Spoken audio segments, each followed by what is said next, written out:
When I first decided to take bodybuilding seriously, it seemed like such a daunting task. I thought of all the things I had to learn, all the things I had to do consistently to build muscle. And it just seemed so scary. All the research I had to do on YouTube. And it just seemed so scary. But now, a few years later, now that I've understood a few concepts, it doesn't seem that complicated at all. It's very simple actually. Building muscle is pretty simple. It isn't easy, of course. It's difficult, it requires discipline, it requires consistency. But in of itself, it's a simple concept. And if you just understand the first principles of it, it should already get you a long way. The first thing I just want to tell you, first thing you should do, just quickly, or you could, I want to say pick a split, that allows you to hit each muscle group at least 2 times a week. But in the beginning, the first thing you should do, just learn to do a few things just daily. What I did in the beginning that helped me to get to where I am now is I just trained daily. I just did push-ups in my room every single day, and that got me the ball rolling. It helped me gain the momentum. I learned the skill of consistency, of pushing myself every single day.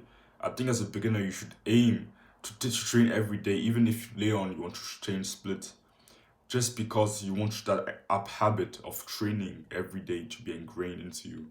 You want to build a skill of consistency. So first off, by having just a simple routine, super simple one that you can do at home. Warm up quickly with active stretchers. So active stretchers are basically stretches where you move your body like this one right here or this one right here. You quickly stretch. Then you do a few warm-up sets. Warm-up sets are basically sets where you don't really take that set seriously, but you just do it to warm the muscle up to get the blood flow and everything. And then you just do a few push-ups. You do 5 sets of push-ups. You do 6 sets of push-ups. That's what I used to do. And you can also do a few squats. If you're strong enough to do pistol squats, even though I doubt it if you're a beginner, do it. But just make sure you have a routine first for even if it's just 2 weeks or 1 month. A routine that you can do every day that isn't complicated and will get the ball rolling for you. That will make sure you build that consistency and you just ingrain that habit, the habit of training into your routine. And the best way to ingrain a habit is to just do it every day. So in the beginning, I would recommend you plan to do it every day and pick a super simple training routine. It shouldn't be optimized, just super simple. So I just did push up and squats. I would recommend you do the same. And then when you've got to the level where you're consistent and you've really ingrained that habit into your life, the habit of training into your life, now you can start to complicate it a little bit. So I would recommend you, now you can think about split. A split is basically how your training is structured in a week, or sometimes it's structured in an 8 day period or 10 day period. But I would just recommend you just take a week, 7 days. And how is your training structure? So what do you train on Monday? What do you then train on Tuesday? There are different splits out there. There are there's full body split, push pull legs. Push pull legs is what I do 2 times a week. Push pull legs, bro split, upper lower, uh, Arnold split, upper lower arms, different. There are so many different splits out there. But what I would just recommend you to do, you can go and research different splits, but just pick a split that allows you to train so muscle group, bicep, shoulder, each muscle group in your body at least 2 times a week. Pick a split that allows you to train each muscle group at least 2 times a week. For some, yeah, you can go 3 times, but 2 times is I think, the perfect amount.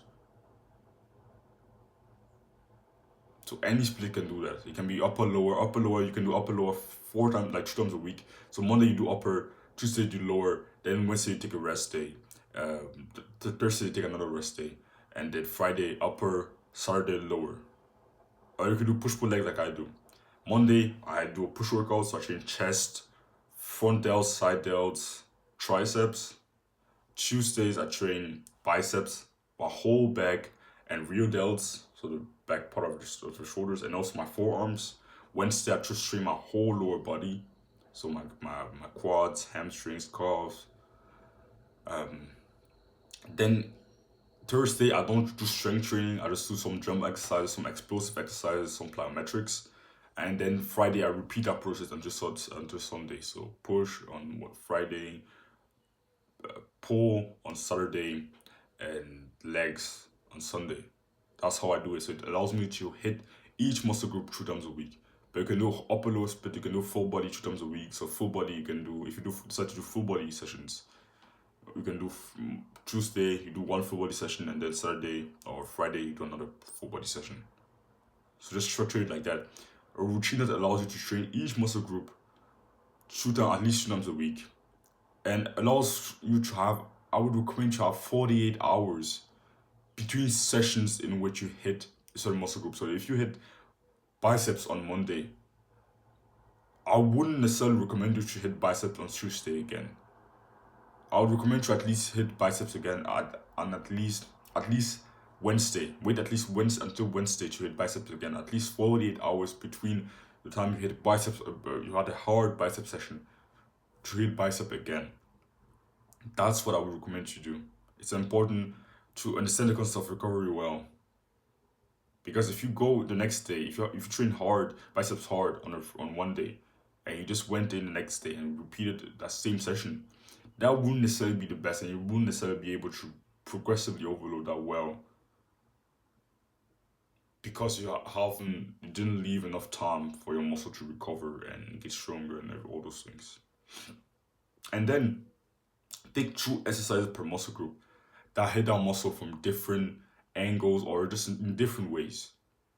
So I was recommending for most muscle groups, pick 2 exercises that you're gonna do for those. So I'll take chest for example.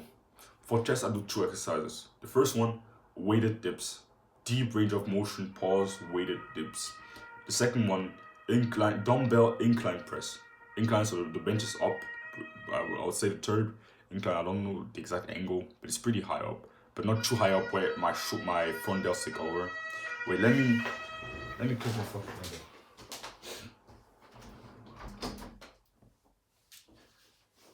So yeah, like I said, not too high to the point where my front delts take over the movement, but to the point where my upper chest is still the mover, but pretty high.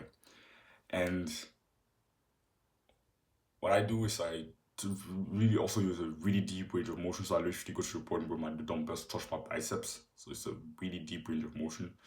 But dips and incline press, dumbbell incline press, even though they both hit the chest as the primary mover of those exercises, they hit the chest from different angles and in different ways. They bias different parts of the chest. So deep range of motion weighted dips, they bias more of the lower chest and middle part of the chest. But incline press biases the upper chest. So most of the focus is on the upper chest. But on dips, it's more of the lower and middle part of the chest. So even though I'm doing 2 exercises for the same body part, for the same muscle group, those 2 exercises hit the muscle group a little bit differently. Because I could do something else. I'll do 2 exercises for chest, but what I'm going to do flat bench press and push-ups, and just flat push-ups. That wouldn't be necessarily the smartest thing to do. Why? Because bench press and flat push-ups, or flat bench press and flat push-ups, basically hit the chest in the same angle, same movement, same range of motion. There's pretty much no difference in the bias, in the muscle group that they bias mostly the middle part of the chest and lower. So I would be pretty much doing a different exercise, yeah, but they hit the muscle group in pretty much the same way. So for example, for chest you want to do one exercise that focuses more on the upper chest, and then one other that focuses more on the lower chest, or just hit the chest in a different way. I wouldn't recommend you do an exercise that hits the muscle group in the exact same way, biases the exact same part of the muscle group, I don't think it's such a smart thing to do. So you can do that with each muscle group of your body. Legs. I would take legs for example. For the quads, I do for quads I do two exercises again. Zombie front squats. Zombie front squats is not such a famous squat exercise, but you basically put the bar on the front of your body, the bar on your upper chest and shoulders, and you put your arms up like this to keep the bar straight, to make sure it doesn't fall off, and then you perform the squat like that. I do that exercise because it allows me to really go deep and stay. It forces me to keep my upper body very straight. And then the second quad exercise I do is a unilateral exercise, deficit Bulgarian split squat. So it's now one leg Bulgarian split squat. So it doesn't hit my legs and my quads in the exact same way. It's the main mover of both exercises is a quad, but both hit my quads differently. Deficit Bulgarian split squat is a unilateral exercise, and I could imagine that it biases different parts of the quads in comparison to just zombie front squat, which is an exercise performed on both legs, and it biases different parts of my body. For example, my spinal erectors play a role, my upper back plays a role to keep the bar on my chest and shoulders. So two exercises for the same muscle group, but they hit the same muscle group differently. And I'll take a last example for tricep. For triceps, the two exercises that I do single arm tricep push down, and I do overhead tricep extension. So those two exercises both hit the triceps. They are both tricep isolation exercises, but they both hit the tricep differently again. The single arm push down hits more of the short head of the triceps. It's a more short head bias exercise. But the overhead tricep extension is more long head biased. So there is a difference. It biases different parts of the tricep. So yeah, I'll move on. But I think you actually understood the concept. I want you to take as much example, like different examples, so you could kind of get what I'm trying to say here and the importance of this. And then do 2 to 4 sets per exercises depending on the intensity you train with. So when it comes to intensity, I want to talk with you about the intensity volume diagram. If you want to increase intensity, your volume has to go down. And if you want to increase your volume, your intensity has to go down. You can't increase both at the same time. That just doesn't work. For example, going to failure on every set, but doing 5 sets per exercises isn't such a good idea, because most of those sets are going to just be junk volume, won't be very useful. And if you want to do to lower the volume, you have to increase intensity. If your volume goes down, intensity has to go up. If intensity goes down, volume has to go up. But you need to train close or to failure on every set, on every working set you do. And you need to train at least at most 3 sets in reserve at the end of each working set you do. So if you have more than 3 reps in reserve is basically how many reps could you have done with good form at the end of your set. How many reps did you have left at the end of your set? And you should have at most 3 reps in reserve at the end of your sets. It's been shown scientifically to actually make significant progress. So you can't just decrease intensity by a lot and increase volume. There's a limit to how much you can increase volume and decrease intensity. So I'll just tell you what I personally do. I just do 2 sets per exercises, and I take each set that I do to failure. So I do 6 exercises per session. I'll say 6 to 7 exercises per session. So I'm at 12 sets per session, 12, 13 sets per session. And it's been working very well for me. I've experimented over my journey with different philosophies, There were times where I was doing very high volume, 5 sets per exercises, times where I was doing 3 sets per exercises, times where I was doing 1 set per exercise. That also worked very well. But what's been working the most, what's been working super well for me, is just doing 2 sets per exercises. It's been very effective. So you can kind of just experiment a little bit with it. If you prefer, I just like training to failure. I just like saving that time. And but if you want to do more sets, just make sure you don't go to failure. If you want to do 4 sets per exercises, I wouldn't recommend you should take every test to failure. Even if you want to do 3, you can take maybe the last set you do to failure, but the sets that come before that, maybe leave 1 rep, 2 reps in the tank. But in the beginning, as a beginner, I would recommend you take every set to failure as a beginner, because something that every single beginner makes, including myself for months and months and months, is underestimating how hard training to failure is, and what not really understanding and knowing what true failure is. As a beginner, I often thought, oh yeah, I'm training to failure, I'm training really hard, I'm training really hard. I wasn't even training hard. There were times a few years ago where I was thinking, yo, I took this set to failure. But when I look back, I probably had like 4 or 5 reps in reserve. So as a beginner, take maybe do very low volume and take every set to failure so that you can actually learn. At least just take more sets to failure than people that are more advanced, because you need to first understand what true failure is. And I've made a full video talking about what I've done to teach myself how to train to failure, so you can go watch that one. It's a long video where I really go into details about all the things that I did to actually finally be able to take my training and my sets to failure. And then, so that was the training part. And then now we talk about recovery quickly. Then sleep well and recover. I said you should have at least 48 hours between a session where you hit each muscle group. So if you train biceps on Monday, next time you should train biceps is at least on Wednesday, but not before. So between that time, spend your time recovering. Each hit the other muscle groups, but let that muscle group recover. Recover it well. Don't really train it hard in between or anything. Don't really train it. Just let it recover.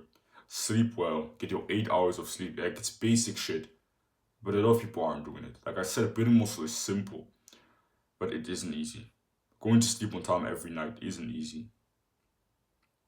Sleeping your 8 hours is something it isn't that easy, especially in the modern day where you want to just spend as much time as possible on YouTube and Netflix. But you need to do those things if you want to really optimize the progress that you get. So recover well, eat the right foods. It's simple shit, but most people don't do it. So I won't overcomplicate recovery because it's a simple thing. And then next session, when you come back in, if you've recovered well and you did train hard enough on the first session and you did have a productive training, now that you come back and hit that muscle group again, you should be able to add 1 rep or a few reps or weights on that same set. So if, for example, you did bicep curl, on the first set you did 20 kg with the barbell, 20 kg for 5 reps. If you really train hard enough and you did the right amount of sets, and then you recovered well between those sessions, and that training was just really productive, now you should be able, now 2 days later, when you come back for the next session, you should be able to go and do 6 reps. Sometimes even 7 reps. Let's just say 6 reps. You should be able to do that. If you've been eating right and eating enough, you should be able to do that. And you should be able to then hit 7 on the next session, especially as a beginner, or 8 on the next session after that one. So that concept is basically just progressive overload. Progressive overload is basically the act of over time consistently adding reps or weights over time. Consistently adding the intensity. And the simple reason why you're able to do 1 more rep, you're able to do 6 reps instead of 5 on bicep curls, is because your muscle has gotten stronger. Progressive overload doesn't build muscle. It simply shows you that you've built muscle. I really like this quote. I heard this from Max Lucida, a very good fitness YouTuber. Progressive overload doesn't build muscle. Of course, yeah, increasing intensity does, but it simply shows you that you actually build muscle. So in this next session, train. Don't think of yourself. Okay, I'm gonna do one more rep. Just train with the same intensity that you did. So I would recommend you just go to failure. What I do is I simply just go to failure. It really just simplifies all those things. I just go to failure on every set. And normally, if your training was productive and you recovered well, if you train with the same intensity as you did last session with the same intensity, maybe one rep in reserve, or you went to failure again on the same with the same weight, you should be able to add one rep, sometimes even two. And then the last thing you could do to boost this process and boost the progress you make is to simply just bulk. Bulking is simply the act of eating more than you need to maintain. So just gaining weight, eating a lot of food, eating a lot of protein, but healthy. Don't eat a lot by eating shit. Eat a lot, but eat healthy, and make sure the food that you consume actually is beneficial. Eat a lot of protein, beneficial to your training. You can have the diet that you want, carnivore, anything that you want, but just make sure it's actually healthy for your body. Because, of course, at the end of the day, we want to get big, but we also want to be healthy. So make your own research about what the optimal healthy diet is. But make sure, at least, I would recommend to bulk, especially as a beginner or even later on, to bulk. Because bulking basically just accelerates this whole process. The whole process I talked with you about, the recovery part, progressive overload, everything. Bulking will boost every single aspect of this process and will just skyrocket the progress that you'll make. If I'm totally honest, right now I'm not bulking and I'm still consistently progressing. Like right now I'm on a deload week and I'm not really going to talk about this, but I'm going to make a video about it later on. About deloads. But I'm consistently, progressively overloading, gaining strength, gaining muscle, even though I'm not bulking right now. So it's possible to build muscle without bulking, of course. But bulking just takes you to the next level a lot faster. You'll make progress a lot faster whilst bulking. I'll make the most progress I've ever made. I've made a lot of progress whilst having a pretty unoptimal training. I wasn't really training optimally. I didn't know all those things, but I was bulking and I was still training consistently. I still made great, amazing gains.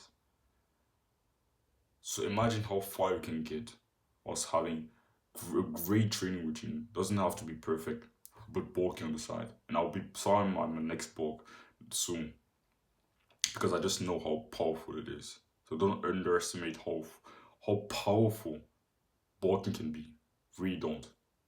It's such an important part.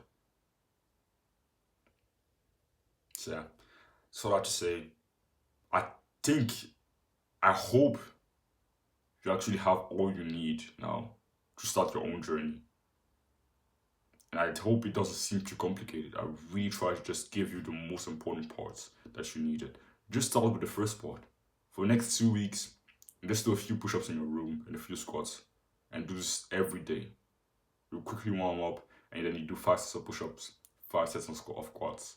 Don't overcomplicate it. Don't think about intensity or volume or anything. Just do it every day. And then from then on, from there you can try to make your training a little bit more complicated and add things in. But at the beginning, make it as simple as possible. But yeah, that's all I have to say.